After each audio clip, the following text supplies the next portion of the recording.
নমস্কার আমার প্রিয় ছাত্রছাত্রীবৃন্দ, আমি আবার তোমাদের কাছে নতুন করে হাজির হয়েছি। কয়েক বছর আগে তোমরা আমার ভিডিও দেখেছিলে, আমার ভিডিও দেখে তোমাদের ভালো লেগেছিল। আজকে আমি আবার সেই রাষ্ট্রবিজ্ঞান বিষয় নিয়ে তোমাদের সঙ্গে নতুনভাবে আলোচনায় অংশগ্রহণ করছি। আর তোমরা আমার যে একাদশ শ্রেণীর নতুন সিলেবাস, সেই অনুসারেই আমি আলোচনা করব তোমাদের কাছে। আমি পশ্চিমবঙ্গ সরকারের নতুন সিলেবাসের বই নিয়ে তোমাদের সঙ্গে আলোচনা করতে এসেছি। আজ থেকে তোমাদের সেই বিষয়বস্তু নিয়ে আমি আলোচনা শুরু করলাম। তোমরা আমার ভিডিও দেখবে, অবশ্যই তোমরা আমাকে লাইক করো।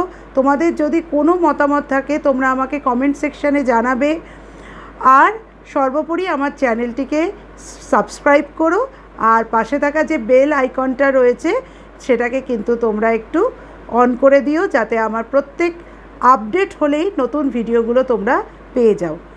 তাই তোমাদের ভালোবাসায় এবং আমার ঐকান্তিক ইচ্ছায় আজ থেকে আবার আমরা সেই রাষ্ট্রবিজ্ঞান বিষয় নিয়েই আলোচনা করব এবং নতুন সিলেবাস একাদশ শ্রেণীর যা কিছু আমাদের অধ্যায়গুলো রয়েছে সেগুলোকে নিয়ে আমি তোমাদের সামনে তুলে ধরব।